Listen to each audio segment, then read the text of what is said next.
আমি যখন ছোট ছিলাম খেলতে যেতাম মেঘের তলে। একদিন এক মেঘবালিকা প্রশ্ন করল কৌতূহলে, এই ছেলেটা নাম কি রে তোর? আমি বললাম, পুষ্মন্তর। মেঘবালিকা রেগেই আগুন, মিথ্যে কথা, নাম কি অমন হয় কখনো? আমি বললাম, নিশ্চয়ই হয়, আগে আমার গল্প শোনো।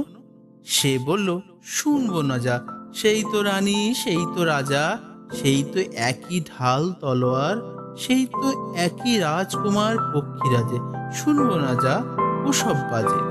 আমি বললাম, তোমার জন্য নতুন করে লিখবো তবে। সে বলল, সত্যি লিখবি?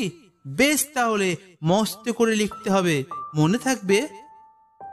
লিখেই কিন্তু আমায় দিবি। আমি বললাম, তোমার জন্য লিখতে পারি এক পৃথিবী।